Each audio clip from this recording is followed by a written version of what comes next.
जब व्यक्ति को मुसीबत आती है तो उसको सारे दोष नजर आते हैं। जरा पंडित जी देखना, मुझे पितृदोष है। क्यों? बहुत तकलीफ में है, बहुत कष्ट में है, बहुत दुखी है, बहुत तकलीफ में, बहुत कष्ट में, बहुत दुखी है। देखिए जरा, पितृदोष है। पंडित जी बोलेंगे पितृदोष तो नहीं है। वास्तु शास्त्री के पास पहुंच गए महाराज, और वास्तु शास्त्री के पास जाकर कहा, जरा देखिए हम बड़े तकलीफ में, बड़े दुखी हैं, क्या वास्तु दोष है हमारे घर में? क्या हमारे घर में वास्तु दोष है क्या? देखिए जरा। तो फिर वास्तु शास्त्री ने कहा, घर में भी कोई वास्तु दोष नहीं है। तो फिर इतना दुख काहे से है, इतनी तकलीफ काहे से? आप जो परमात्मा का भजन करोगे, कीर्तन करोगे, नाम जाप करोगे, स्मरण करोगे, कर्म अच्छा करोगे तो ही तो ठीक होगा।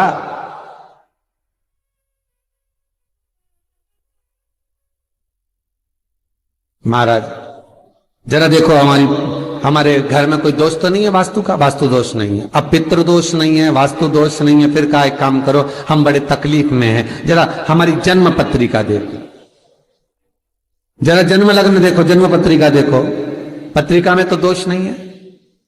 अरे भाई, जब व्यक्ति का मुसीबत का समय आता है, दुख का समय आता है, तकलीफ का समय आता है, तो वो पितृदोष देखता है, वो वास्तु दोष देखता है, वो पत्रिका में दोष देखता है कि कारण क्या है मुसीबत का। बस दिक्कत एक ही है कि वो अपने कर्म में दोष नहीं देखता कि मेरे ये पितृदोष, ये वास्तु दोष, ये सारे दोष तो बाद के हैं, पर सबसे पहला दोष है कि जो कर्म करा है वो कैसा करा, उसके अनुसार मुसीबत आई है, उसके अनुसार हम दुख झेल रहे हैं। बार बार कहा जाता है, मत बुरे कर्म कर बंदे वरना पछताएगा, भगवान की आंखों से तू बच नहीं पाएगा, तू बच नहीं पाएगा। हम दोष देख रहे हैं, हमने पितृदोष दिखवाया, हमने वास्तु दोष दिखवाया, हमने पत्रिका में दोष दिखवाया। मेरा एक निवेदन करबद्ध है, जब आपके ऊपर मुसीबत जब आई है, दुख जब आया है, तो अपने पूर्व के किए हुए कर्म का भी दोष निकालो कि क्या कर कर आए।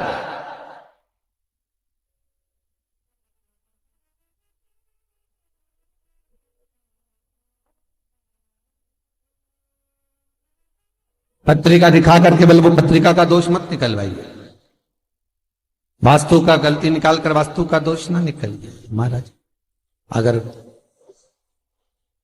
पितरों का भाव निकालकर पितरों का दोष ना निकालिए, पर एक दोष अपने भीतर भी है, वो कर्म का दोष है।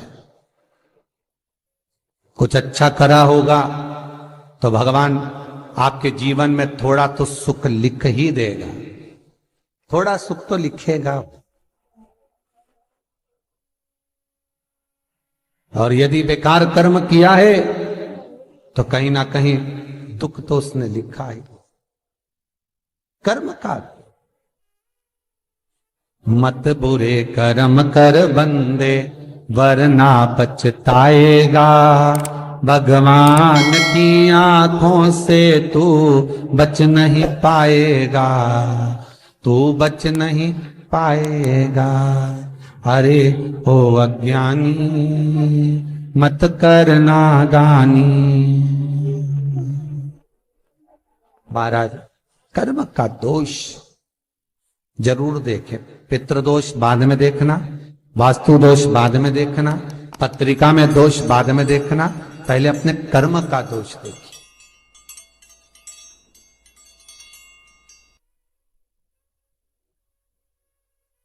फिर निवेदन करेंगे, बार बार कहते हैं कि भगवान की भक्ति में डूबो, शिव का स्मरण करो, भगवान का स्मरण करो, राम का, कृष्ण का, तुम्हारी मर्जी पड़े उसका स्मरण करो, पर करो क्यों?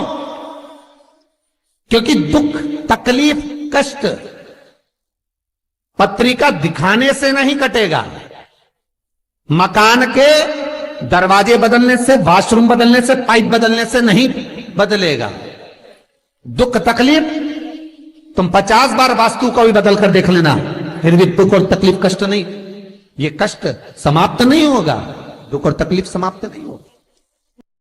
किसी से तुमने बेवकूफ बनाकर, मूर्ख बनाकर, किसी को व्यापार में, व्यवसाय में, कोई काम में किसी को मूर्ख बनाकर, बेवकूफ बनाकर, सीधा था समझ नहीं पाया, उससे तुमने 10,000, 20,000, 1 लाख, 2 लाख, 5 लाख, 10 लाख तुमने ले तो लिए और खुश भी हो गए कि मैंने उससे ले लिए। अब वो मेरा क्या बिगाड़ लेगा? आए लेने के लिए, भला क्या बिगाड़ लेगा? और वो आया, उसने कहा भैया तुमने मेरे पैसे ले रखे हैं, दे दो ना। भैया उस समय पर जब मेरे पास था मैंने आपको दे दिया था, अब आपका काम हो गया ना, दे दो। अब आपके पास में पूंजी आ गई ना, दे दो।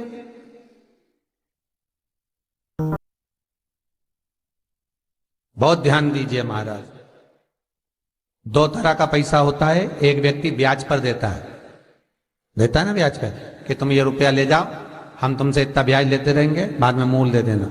और एक व्यक्ति वो होता है जो अपनेपन से, प्रेम से, अपनी करुणाता से, अपनी पहचान से, अपने हृदय से, अपनी चित्तवृत्ति से, अपने दिल से जब प्रेम बढ़ जाता है, स्नेह बढ़ जाता है, तो कह देता ले जा 2 लाख, 4 लाख, 5 लाख, काम निकाल ले, बाद में दे देना। पर व्यक्ति इतना विचित्र हो जाता है कि जिससे ब्याज पे लिया है उसका तो पूरा ब्याज देता रहता है, और जिसका बेचारे का देना है उसका दे ही नहीं पाता।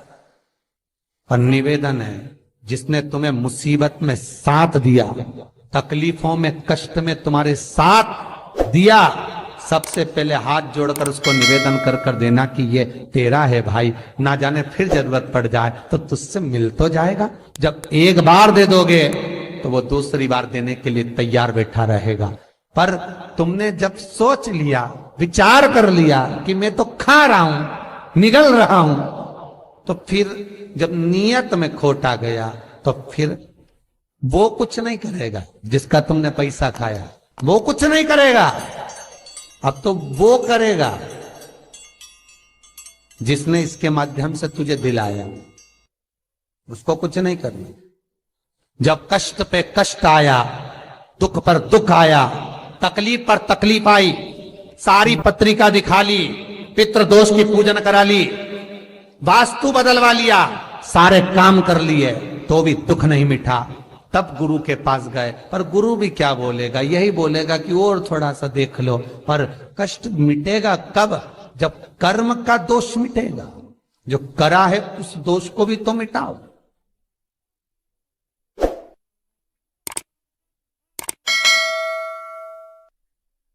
विचार करना, पांडवों पर कितनी कितनी तकलीफ आई, कितनी तकलीफ आई पांडवों पर। लाक्षागृह में आग लग गई, पर भगवान किसी रूप में आकर बता दिए कि आग लगने वाली है, सुरंग बनवा दी, बाहर निकलवा दिया। दुख तो आया था ना। पूरे वन में जब तक पांडव रहे तकलीफों पे तकलीफ भोगते रहे, हर बार तकलीफ